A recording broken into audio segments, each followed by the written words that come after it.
Good day. My name is Derek Bleedum with the Columbus Financial and Success Coach. Today we're talking about do-it-yourself financial planning.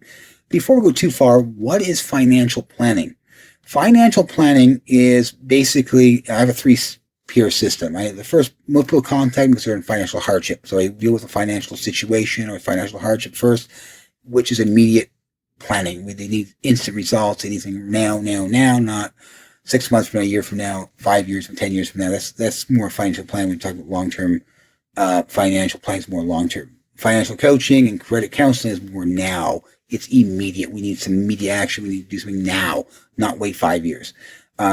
Basically, when I do my 15, I have actually a 15-step plan to do yourself financial planning. It's on my website. I'll give that to you. So I actually realize it's over 3 pages long. Single space. It's a lot of material to cover. I can't cover all in this video. It's just a re-snap of it. So one of the first things I ask people to do is, what is your short-term goals? What is your immediate goals? Now in 6 months. We want to accomplish it now in 6 months.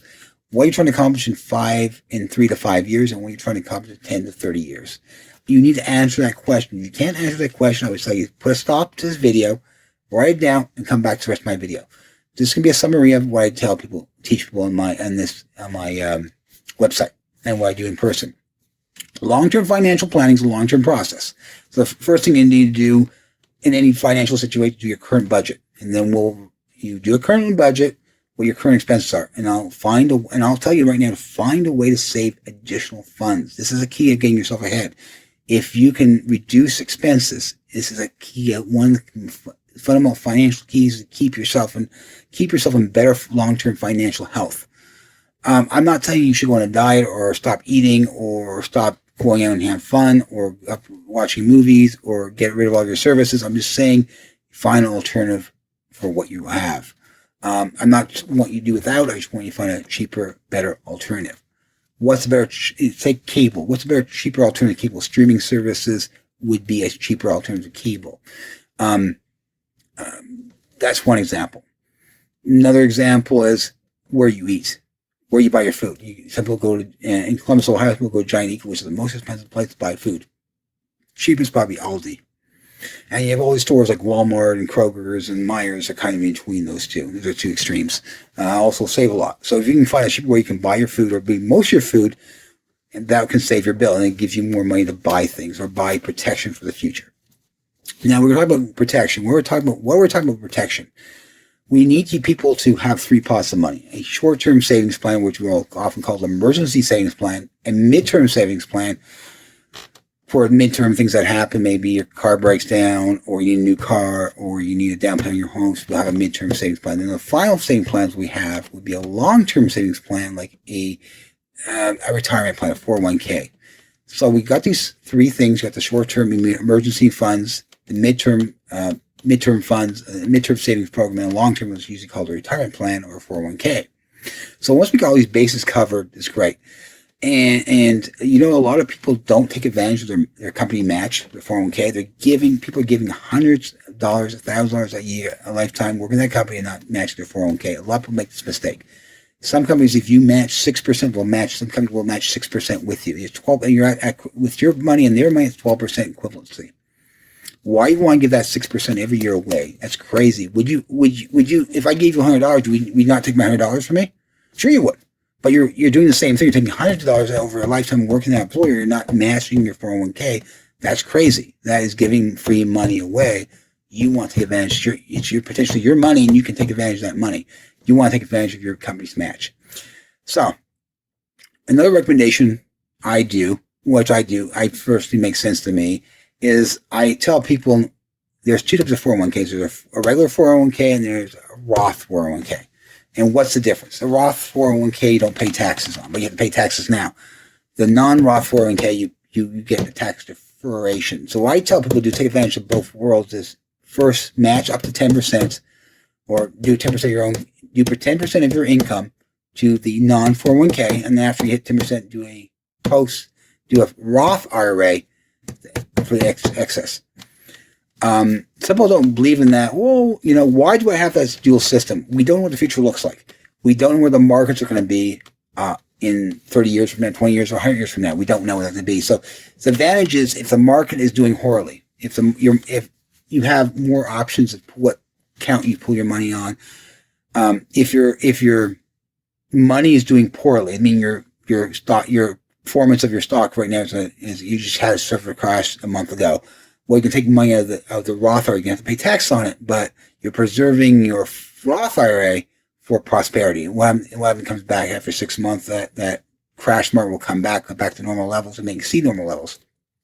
Okay, you keep that tax-free money tax-free, where you're basically jipping up Uncle Sam by taking money out of your non-Roth IRA or your traditional IRA and pay taxes on that. Back to this Uncle Sam.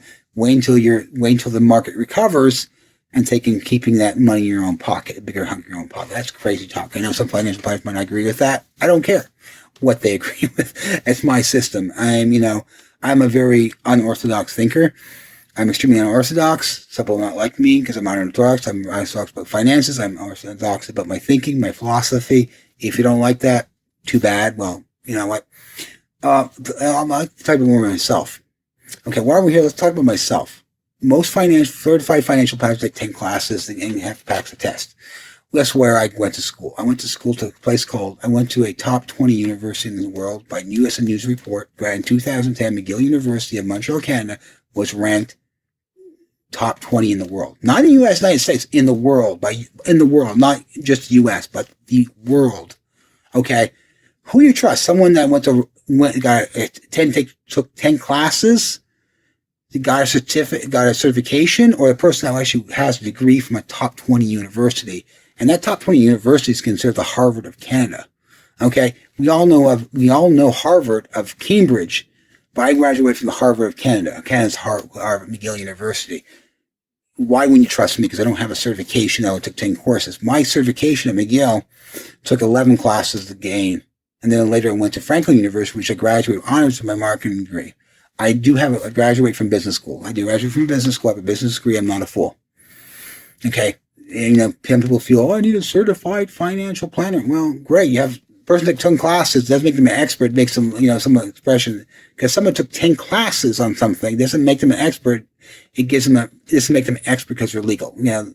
This old expression here, because you're able to sell stock doesn't make you an expert. It just makes you legal.